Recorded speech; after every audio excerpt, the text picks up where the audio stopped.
About the decision to start Fernando Mendoza and what you thought of his performance, and specifically some things that you liked.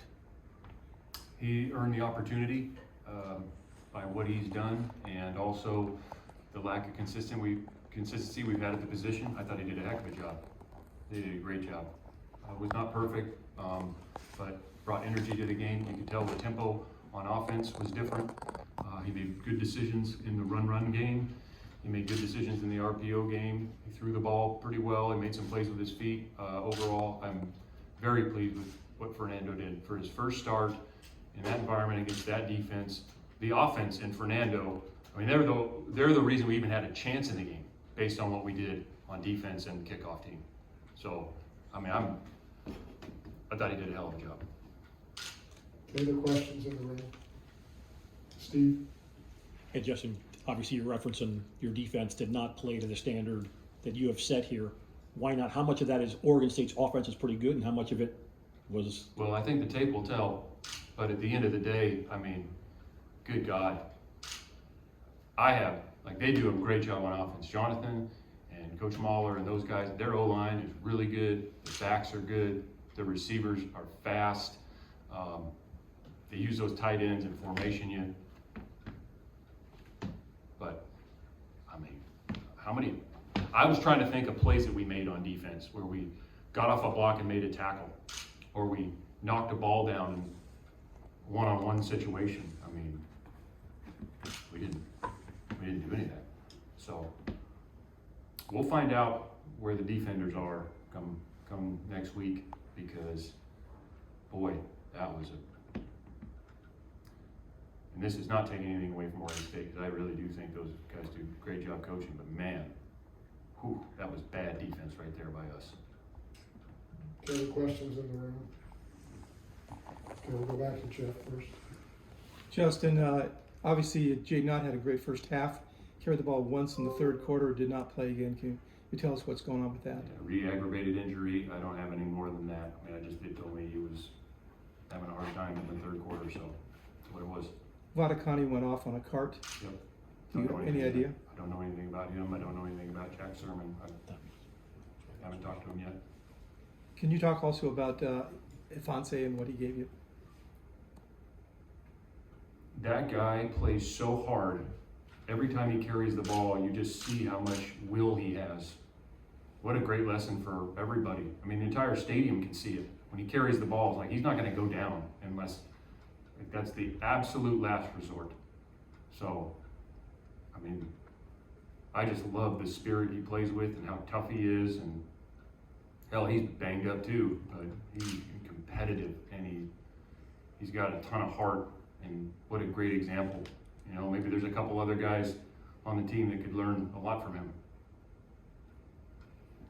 Okay, others in the room. Go to Mia. Can you talk a little bit about the quarterback competition after Fernando's performance today? Yeah, I could assume Fernando's starting next week. Go to Thomas Dunn. Coach, Oregon State was 11 of 18 combined on third and fourth down. What do you attribute the struggles of that to? 3rd and 2, 3rd and 1, 4th and 1, 4th and 1, 4th and inches. Never got him behind the sticks. And they ran the ball. If they ran it on first down, it was 2nd and 4, and at best it was 3rd and 1. I mean, and then we got him out. We had him on a couple longer third downs, and they threw a corner route in cover 2. They threw a man route. We covered him in man. We didn't make a play. They threw a 3rd down stop route into a rolled corner.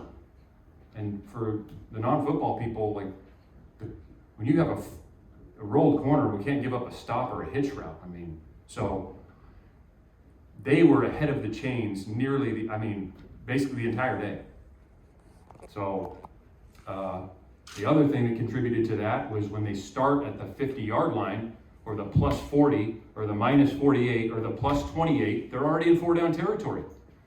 So the field position was not good.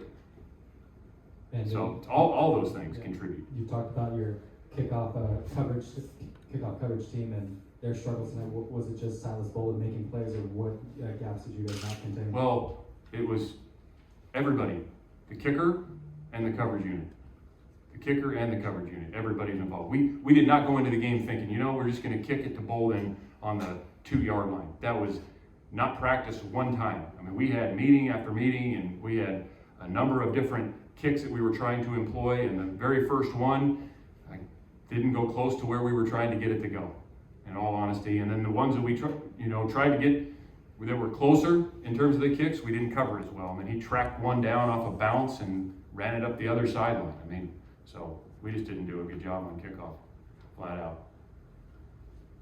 Any other questions in the room? Jackson? Coach, we got to see Fernando flash in the spring and sometimes in the fall. What's happened behind closed doors where he kind of made a leap where he had the confidence to put that on the field? I think he knows what he's doing. He's comfortable. I think he felt real, secure with the game plan, what he was asked to do.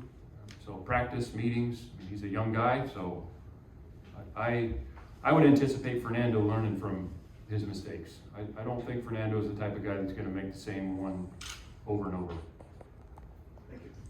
Steve? Yeah, to follow up on that, from the press box anyway, it did not appear that the moment was too big for Fernando. Is that a fair assessment? It looked the same to me on the sideline, and it felt the same to me. Jeff, did you have one?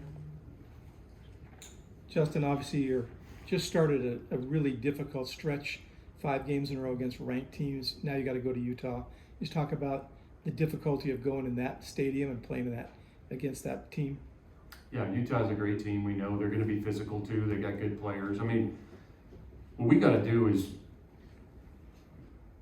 go to work and get better so we can line up and play winning football. I don't care if it's here at our home stadium or away at Utah or wherever it is, but we better take some ownership in doing our job and competing at a high level and winning some of those plays so we give ourselves a chance to win. And frankly, one side of the ball did it tonight and the other side didn't.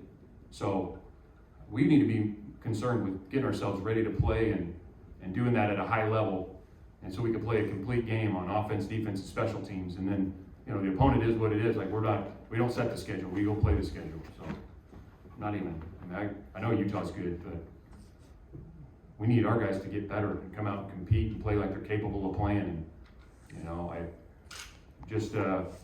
a bit of a loss for why that one side of the ball played so poorly tonight. So we'll have to do some digging. Starts with me. Make sure we're practicing the right things. Make sure we're scheming the right things and give those guys an opportunity. And then ultimately, they got to go out there and strike blocks, get off blocks, tackle, cover, knock the ball down. That's what we got to do, regardless of the opponent. Okay, we'll move over to Zoom. Jake Curtis on Zoom with a question. Yeah, I would assume if someone had told you before the game you were going to score 40 points against this opponent, that you'd be pretty pleased and feel pretty good about your chances. Yes, I agree. I'll refer to my last answer. Okay, is there anybody in the room or Zoom with a final question?